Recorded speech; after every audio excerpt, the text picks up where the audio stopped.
तो जानना है उपसर्ग और प्रत्यय के बारे में। तो सबसे पहले जानेंगे उपसर्ग क्या है। ठीक है, परिभाषा कहता है वह शब्दांश। शब्दांश का मतलब होता है शब्द का अंश। वह शब्दांश जो शब्द के पहले लगकर शब्द के अर्थ को बदल दे। मतलब शब्द का वह अंश, शब्द का वह हिस्सा, शब्द का वह भाग जो शब्द के पहले लगकर शब्द के अर्थ को क्या करे, शब्द के पहले लगकर शब्द के अर्थ को क्या कर दे, बदल दे। उसे क्या कहेंगे हम, उपसर्ग के नाम से जानते हैं। जैसे कि हम बात कर लो, मेरे कहा कि वह शब्दांश जो शब्द के, तो कोई पहले से एक शब्द था, जैसे शब्द पहले से क्या था, हार। एक हार मेरे पास पहले से क्या है, शब्द है। क्या कहा, वह शब्दांश जो शब्द के पहले शब्द के अर्थ को, माने कोई शब्द पहले से है और उसके पहले इधर होगा तब बाद होगा, इधर हो गया तो इसे इधर लग जाएगा, शब्द के अर्थ को क्या कर देगा। तो इससे पहले हमने एक शब्द नया जोड़ दिया, जैसे हार होता है। तो हार का मतलब क्या होता है, माला। हार का मतलब होता है पराजय। तो अर्थ है, हार का मतलब क्या होता है, और हार का मतलब क्या होता है। हमने इससे पहले एक शब्द जोड़ दिया प्र, तो क्या हो गया, प्रहार माने आक्रमण, अटैक। हमने परा को छांटा,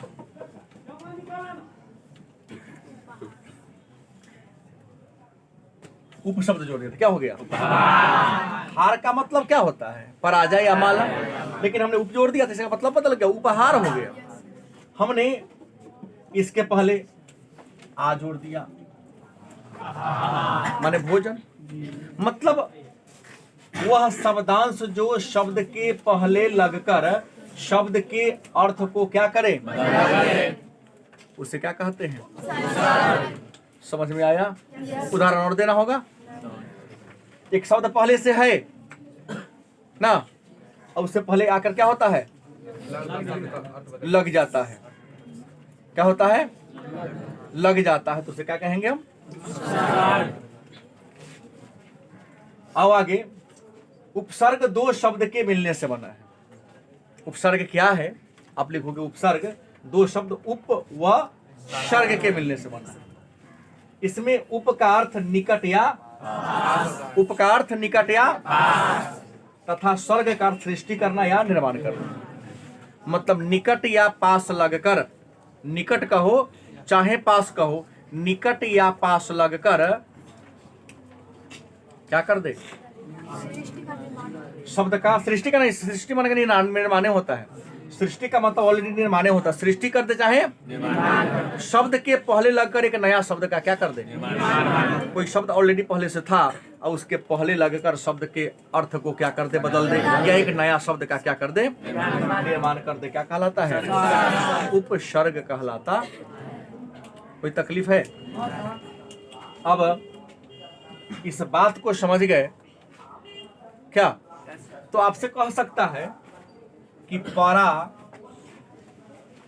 उपसर्ग से कोई शब्द बनाना है, तो क्या लिखोगे, पराजित, पराभव, पराधीन। का गलती की सही बन सकता है। शब्द के पहले लगकर शब्द के अर्थ को क्या कर दे, बदल दे। इसको अभ्यास करने के लिए मैं कुछ शब्द भेजूंगा, उसे दो दो शब्द आपको बनाना पड़ेगा। अगर ये उपसर्ग को समझ गए तो हम प्रत्यय की ओर चले। याद रखेंगे, कभी भूलना नहीं है। उपसर्ग का मतलब होता है पहले। उपसर्ग का मतलब क्या होता है, अब प्रत्यय का मतलब क्या होता है, मतलब कह सकते उपसर्ग बाप हो गया कि पहले कौन आता है, बाबूजी हो गए। प्रत्यय क्या हो गया, बेटा, क्योंकि बाप के बाद ही बेटा आता है। अपने समझने के लिए ऐसा कोई बड़ी बात नहीं है कि ये बड़ा वो छोटा, कोई छोटा बड़ा, ज्ञान सब बराबर होता है। ऐसे ही आपको जानने के लिए। अब आता है प्रत्यय क्या है। प्रति जोड़ आय बराबर प्रत्यय होता है। प्रति जोड़ प्रत्यय का संधि विच्छेद होता है। प्रत्यय क्या है? तो प्रत्यय दो शब्द प्रति जोड़ आय के मिलने से। एक नया बात आया कि प्रत्यय का संधि विच्छेद करे तो प्रति जोड़ आय बराबर क्या होता है?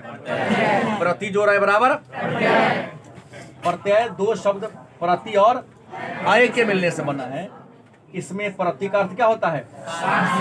साथ में लेकिन है, साथ में लेकिन बाद में, साथ में लेकिन तथा अय का अर्थ लगने वाला या साथ में लेकिन बाद में लगकर साथे साथे चलने वाला को क्या कहते हैं?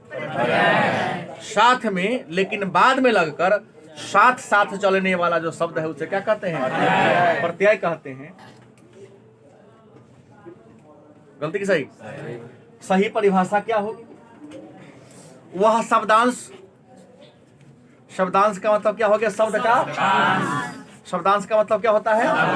शब्द का अंश। वह शब्दांश माने शब्द का अंश या शब्द का खंड जो शब्द के अंत में, अंत को हम बाद भी कह सकते हैं, वह शब्दांश जो शब्द के अंत में मतलब शब्द के बाद में लगकर शब्द के अर्थ को क्या करे? बदल दे, उसे क्या कहते हैं?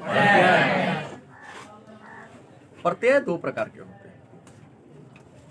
प्रत्यय कितने प्रकार के होते हैं? पढ़े होंगे क्लास 10 में आप लोगों ने कि प्रत्यय दो प्रकार का होता है। कृदंत प्रत्यय या कृत प्रत्यय और दूसरा तदित प्रत्यय। प्रत्यय कितने प्रकार के होते हैं? दो प्रकार के होते हैं। एक कृत प्रत्यय, दूसरा तदित प्रत्यय। प्रत्यय कितने प्रकार के होते हैं? दो प्रकार के होते हैं। एक होते हैं कृत प्रत्यय या कृदंत प्रत्यय, दूसरा कौन होता है? मन में होगा कि सर कृत प्रत्यय कहते किसे हैं? तो मूल धातु में लगने वाला प्रत्यय क्या है? मूल धातु में लगने वाला जो प्रत्यय होगा उसे क्या कहते हैं? कृत प्रत्यय कहते हैं। मूल धातु में लगने वाला प्रत्यय को क्या कहते हैं?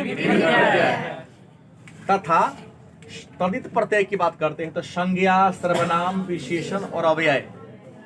संज्ञा, सर्वनाम, विशेषण और अव्यय में लगने वाला जो प्रत्यय है उसको हम तदित प्रत्यय के नाम से। अब उम्मीद है कि आप लोग पिछले 2 वर्षों से अंग्रेजी के क्लास में लगातार संज्ञा, सर्वनाम, विशेषण, क्रिया विशेषण ही पढ़ रहे हो।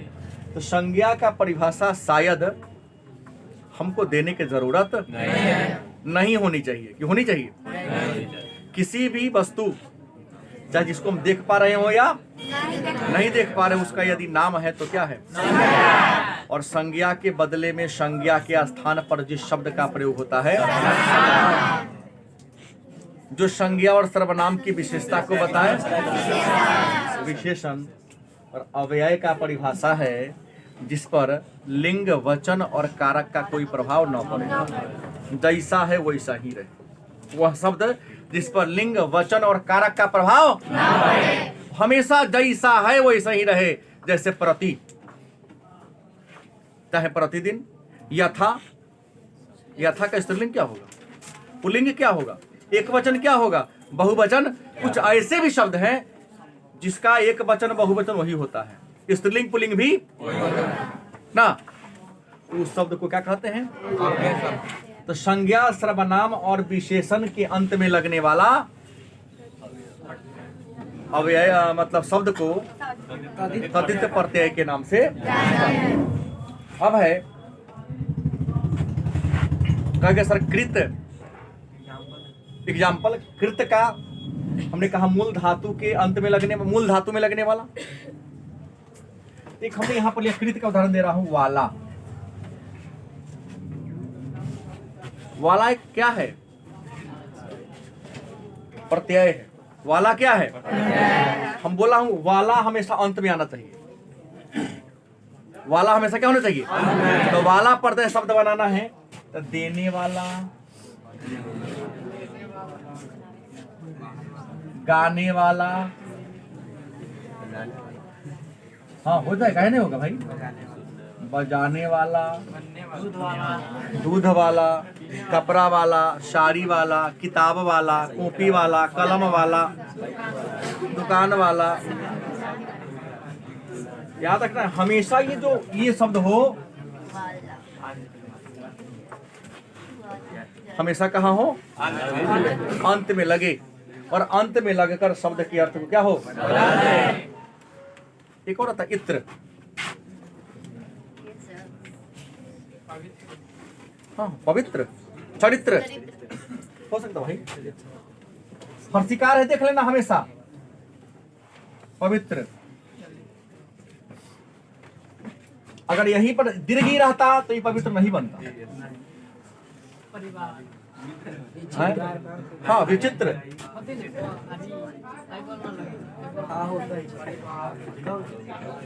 परिवार कौन बोला है?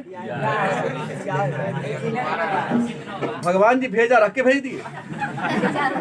परिवार देखो, परिवार कहाँ है? हमने कहा इत्र। परिवार में इत्र तक कहीं संबंध नहीं आ रहा है। इत्र नहीं समझा है, इत्र नहीं समझा है, ये मित्र समझ लिया है। इत्र मित्र होगा, यहाँ पर क्या होगा? आपका मित्र होगा।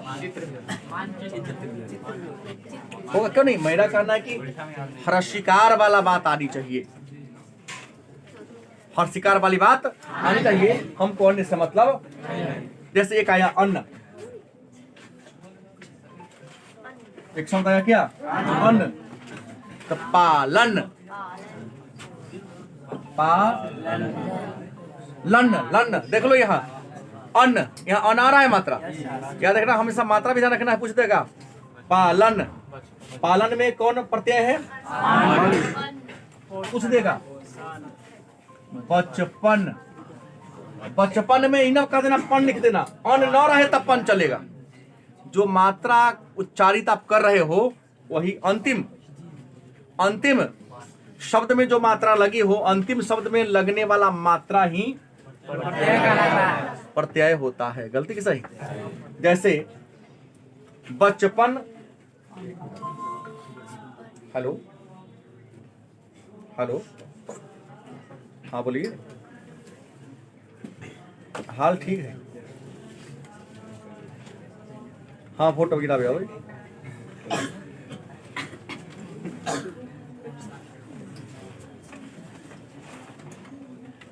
आए,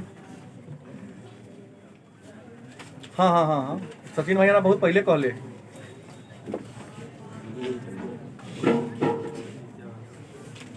ये बात हम पहले सचिन भाई से हो गए है कि भाई खड़ा हो, याद करावे के ना होता है। दोस्त है, अब छोट भाई है। ठीक ठीक।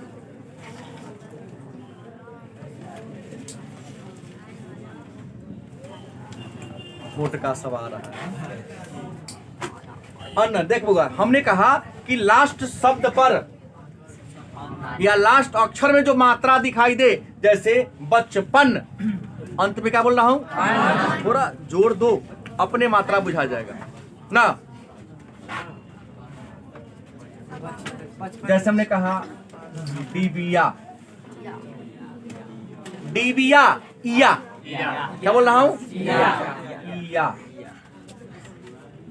बोलेगा। डिबिया में कौन सा प्रत्यय है? तो इया। फिर दीर्घी नहीं चलेगा, इधर वाला होगा तब ये दीर्घी वाला होगा, डिबिया ना। तो एक आता है प्रश्न, ध्यान देंगे, प्रत्यय से ज्यादा आता है। पूछा था एक बार,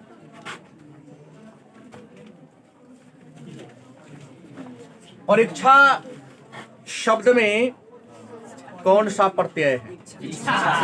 परीक्षा में कौन सा प्रत्यय है? दो बातें होंगी। अगर मान लिया परीक्षा, इसे मात्रा रही है, अंत में क्या? अन्य बात न रहे तो एक बार हम लिख देंगे आ प्रत्यय है। अगर कुछ न दिया रहे तो क्या लिखोगे? लेकिन यहां पर है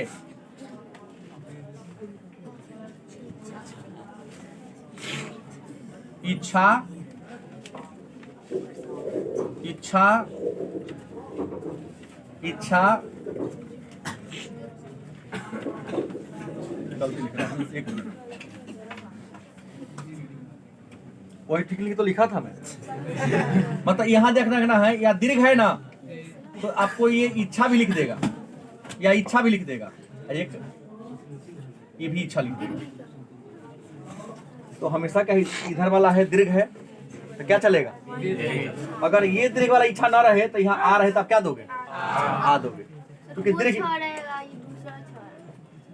नहीं यही छ है, छ जगह में 6 में लिखा।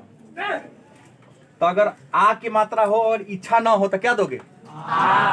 अगर मान लो अगर यही रहता पर इच्छा ऐसे लिख देता तो आपको यहाँ देना होता हर्ष ई देना होता। क्या देना होता? अगर ई हर्ष ई न रहे तो क्या चलेगा? ये जो परीक्षा हो गया, ऐसे परीक्षा में प्रश्न पूछे कोई शब्द लिख देगा, अब पूछेगा इसमें कौन सा उपसर्ग है या कौन सा, या फिर आपसे प्रश्न कर सकता है जैसे आपसे प्रश्न कर सकता है मान, इनमें कौन, कुछ देगा ऑप्शन आपको दिया रहेगा, इनमें दिए गए शब्दों में किसमें मान प्रत्यय लगा हुआ है? दिए गए शब्दों में किसमें मान प्रत्यय? तो आपको ध्यान है ना, मान से 4-5 को सब याद रखो। अपमान आ रहा है, स्वाभिमान, प्रमाण, अभिमान, गलती सही, सम्मान। तो प्रश्न क्या है? जिसके अंत में क्या लगा हो? मान लगा हो।